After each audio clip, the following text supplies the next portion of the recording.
ఓం నమ శివాయ శ్రీమాత్రే నమః. మిత్రులకి శ్రేయోభిలాషులకి అలాగే నన్ను ఎంతగా ఆదరిస్తున్న యూట్యూబ్ ప్రేక్షకులందరికీ కూడా పేరు పేరు ధన్యవాదాలు. మిత్రులరా, మీ అందరికీ కూడా ఆ పరాదేవత ఎల్లవేళలా మీతో ఉండి మీ మనోవాంఛలు నెరవేర్చాలని మనస్ఫూర్తిగా కోరుకుంటున్నాను. చాలామంది మిత్రులు మెయిల్స్లోనూ కామెంట్స్లోనూ శ్రీనివాస్ గారు మేము ఎన్నో వ్రతాలు నోములు పూజలు చేస్తున్నాం, కానీ కలిసి రావడం లేదు, అనుకున్న పనులు అవడం లేదు, ఎందువల్ల తెలియడం లేదు, మేము యంత్రాలు పెట్టుకున్నప్పటికీ కూడా మాకు అనుకున్న పనులు అవడం లేదు, మేము 99.9% పని అయిపోయిన తర్వాత ఆ 0.1%లో పనులు ఆగిపోతున్నాయి, కారణం తెలియడం లేదు. వృత్తిపరంగాను వ్యాపారపరంగాను కుటుంబపరంగా కూడా అనేక రకాలైన చికాకులు వస్తున్నాయి.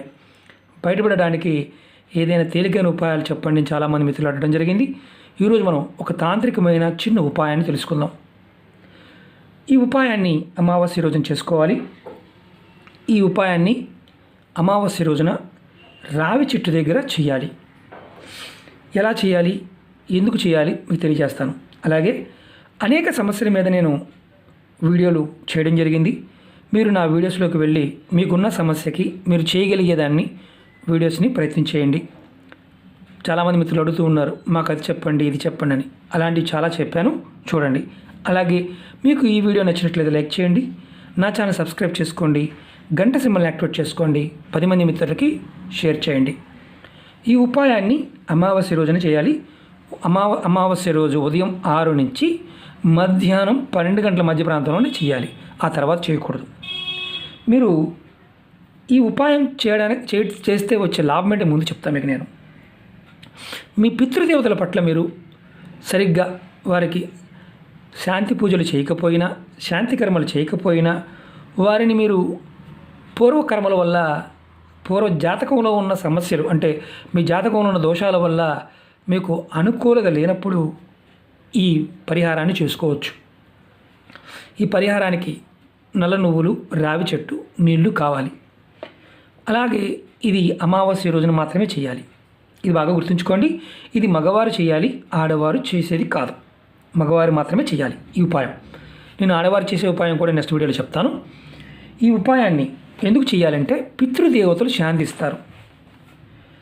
పితృదేవతలు శాంతించడం వల్ల మనం చేస్తున్న పనుల్లో ఆటంకాలు తొలగుతాయి, అలాగే అనుకున్న పనులు పూర్తవుతాయి.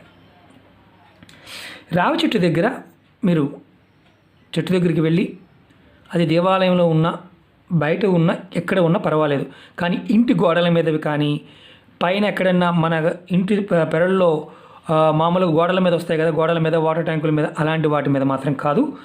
ఎక్కడైనా మీరు కుండీలో పెంచుకునే మొక్క అయినా పర్వాలేదు, ఇబ్బంది లేదు. కుండీలో పెంచుకునే మొక్క అయినా పర్వాలేదు, కుండీలో ఉన్న మొక్క అయినా పర్వాలేదు, రోడ్డు పక్కన ఉన్నదైనా దేవాలయంలో ఉన్నదైనా పర్వాలేదు, అక్కడ చేయండి. కానీ గోడల మీద వచ్చిన వాటికి, వాటర్ ట్యాంకుల మీద వచ్చిన వాటికి చేయమాకండి, ఎందుకంటే అది మంచిది కాదు. కాబట్టి మీరు కుండీలో ఉందనుకోండి, కుండీలో చేసుకోవచ్చు.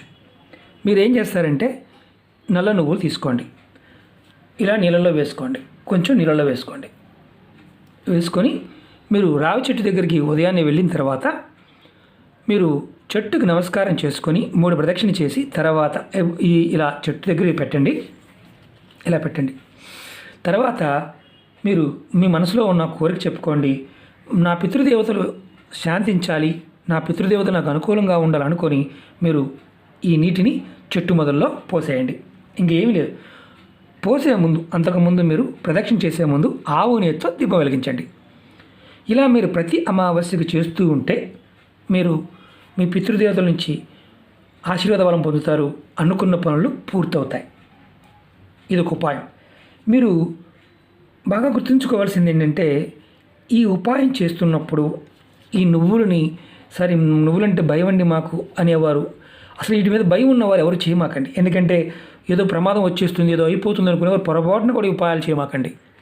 మీకు భయం లేకుండా, ఎందుకంటే ఇవి తినే పదార్థమే, శాస్త్రరీత్యా ఆహార పదార్థంగా వాడుతూ ఉంటాం, నూనెగా వాడుతూ ఉంటాం.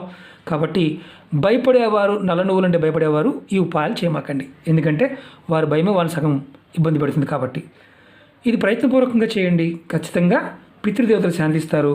మీరు ఏదైతే చేస్తున్నారో పనుల్లో ముందుకు వెళ్ళడానికి అవకాశం ఉంటుంది. అలాగే అమావాస్య రోజున మీరు ప్రతి అమావాస్యకి లక్ష్మీదేవి పూజ చేయడానికి ప్రయత్నం చేయండి. ఖచ్చితంగా అమ్మవారి యొక్క అనుగ్రహం కలుగుతుంది. అలాగే మీరు అమావాస్య రోజున ఇది చేస్తూ మీరు ఇంకా వేరే ఉపాయాలు కూడా చేసుకోవచ్చు. ఎందుకంటే మీరు ప్రతిరోజు అమావాస్య టైంలో మంచి ఫలితాలు రావాలన్నప్పుడు మీరు పితృశాంతి కోసం బ్రాహ్మణులకి ఒక్కరోజు అంటే ఆ ఒక్క పూట స్వయం పాకానికి ఆహార పదార్థాలు కొనివ్వండి.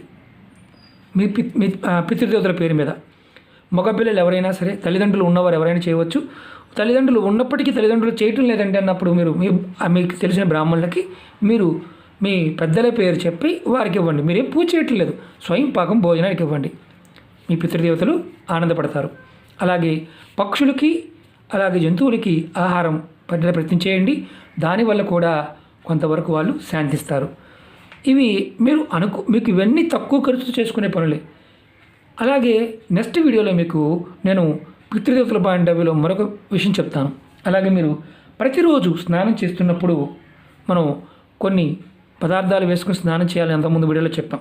కానీ పితృదేవతలతో అంటే పనులు అవ్వడం లేదు, పితృదేవతలు శాంతించాలనుకున్నప్పుడు మీరు అమావాస్య రోజున మీరు స్నానం చేసే నీళ్ళల్లో చిటికెడు పసుపు, అలాగే 2 తులసాకులు, అలాగే కొన్ని ఆవాలు, తెలుసు కదా మనం ఆవాలు, ఈ ఆవాలని నీళ్ళలో వేసుకొని స్నానం చేయండి. ఖచ్చితంగా మీరు ప్రతి అమావాస్యకి అలా చేస్తూ ఉంటే కొంతవరకు మీ పితృదేవతలు శాంతిస్తారు. మీ మీద ఉన్న ఏదైతే నెగిటివ్ ఉంటుందో తగ్గుతుంది. మీ ఇంట్లో మీకు దరిద్ర దేవతతో బాధపడుతూ ఉంటే ఆమె బయటికి వెళ్ళిపోతుంది. ప్రతి అమావాస్యకి ఆడవారైనా మగవారైనా ఇది చేయవచ్చు. అలాగే మీరు పితృశాంతి కోసం అమావాస్య రోజున ఎటువంటి పరిహారాలు చేసినా మీకు త్వరగా ఫలితాలు వస్తాయి. మనం చేసే పనుల్లో సఫలత అనేది వస్తుంది. అమావాస్య రోజున పెళ్ళైన స్త్రీలు తలస్నానం చేయమాకండి. ఇది బాగా గుర్తుంచుకోండి.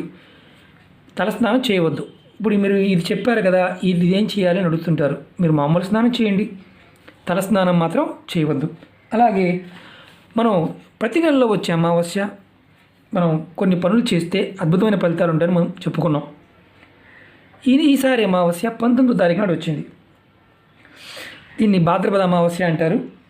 చాలా విశిష్టమైంది. మన దేవాలయాలకు వెళ్ళి పూజ చేయించుకునే అవకాశం ఉంటే పూజ చేయించుకోండి. లేదు మనం లాక్డౌన్లో ఉన్నాము, వీలవడం లేదనుకున్నప్పుడు మీ ఇంటి దగ్గర చేసుకోవచ్చు.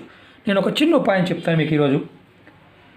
ఒక మొక్కని మీరు ఇంటికి తెచ్చుకోవడం వల్ల అమావాస్య రోజున మీకు ఏదైతే జీవితంలో సమస్యలు ఉన్నాయో ఆ సమస్యలు తీరిపోతాయి, లోటు అనేది లేకుండా ఉంటుంది. ఆ మొక్క దర్భగడ్డి మొక్క. దర్భగడ్డి మొక్కని అమావాస్య రోజున మీరు ప్రయత్నపూర్వకంగా తెచ్చుకోవాలి. ఎలా తీసుకొచ్చుకోవాలో చెప్తాను. దీన్ని ఎందుకంటే దర్భగడ్డిలో ఆ రోజున అద్భుతమైన శక్తులు ఉంటాయి.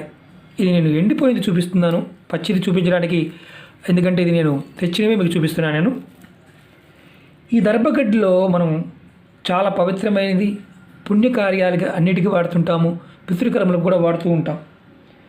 ఇది సూర్యోదయ సమయం, అమావాస్య రోజున సూర్యోదయ సమయంలో మీకు దర్భగడ్డి ఎక్కడ ఉంటే అక్కడికి వెళ్ళి చెట్టు మొదల్లో కొంచెం నీళ్లు పోసి మీ కుడి చేతితో ఒకేసారి ఆ గడ్డి వేలుతో సహా వచ్చే విధంగా తెచ్చుకోండి. తెచ్చుకున్న తర్వాత అమావాస్య రోజున మాత్రమే. తర్వాత మీరు ఇంటికి తెచ్చిన తర్వాత చక్కగా ఈ గడ్డిని కడిగి అంటే నీళ్ళలో శుభ్రం చేసిన తర్వాత మీ పూజా మందిరంలో పెట్టి చక్కగా ధూపదీప నైవేద్యం సమర్పించి అక్షింతలు సమర్పించండి. అలాగే ఎర్రటి పువ్వులతో ఈ దర్భగడ్డి మీద పెట్టి పూజించండి. ఇది నేను వేలు చూపిస్తున్నాను, గడ్డితో పాటు తెచ్చుకోండి. ఒకటైనా పర్వాలేదు. ఒక చెట్టు ఒక దర్భ కనుపుదైన ఇక్కడి నుంచి అంటే ఒకటి ఉన్నా పర్వాలేదు. మొత్తం ఇలా తెచ్చుకోవాలేం లేదు. పీకినప్పుడు మాత్రం కుడి చేత్తోనే పీకండి, ఒకేసారి పీకాలి. అది మాత్రం గుర్తుంచుకోండి. తర్వాత చక్కగా ఎర్రటి పువ్వులు అలంకరించండి, ఆవునైతే దీపం వెలిగించండి, మీ మనసులో ఉన్న కోరిక చెప్పుకోండి. తర్వాత మీరు హారతి కూడా చూపించి మీ పూజా మందిరంలో కానీ లేదా మీ లాకర్లో కానీ, మీ వ్యాపార సంస్థ అయితే వ్యాపార సంస్థలో లాకర్లో కానీ చక్కగా చుట్టుకొని పెట్టండి. కదపకుండా 1 సంవత్సర కాలం. ఇప్పుడు ఈ అమావాస్య పెట్టామనుకోండి, మళ్ళీ వచ్చే అమావాస్య వరకు కూడా అలా ఉంచుకోవచ్చు. మళ్ళీ రెగ్యులర్గా పూజ చేయాల్సిన అవసరం ఏమీ ఉండదు. మీరు ఇలా అమావాస్య రోజున దర్భగడ్డి తెచ్చిపెట్టుకోవడం వల్ల మీకు మీ ఇంట్లో సుఖశాంతులు వస్తాయి, వ్యాపార అభివృద్ధి కలుగుతుంది, కుటుంబంలో ఉన్న గొడవలు తగ్గుతాయి, మీకు ఏదైతే ఇప్పుడు ఎదుర్కొంటున్న సమస్యలకి సమాధానాలు కూడా దొరకడానికి అవకాశం ఉంటుంది. కానీ పదే పదే ఈ దర్భగడ్డిని కదపమాకండి. ఎవరు చేయకూడదు చెప్తాను. ఇంట్లో నెలసరి ఉన్నవారు చేయమాకండి.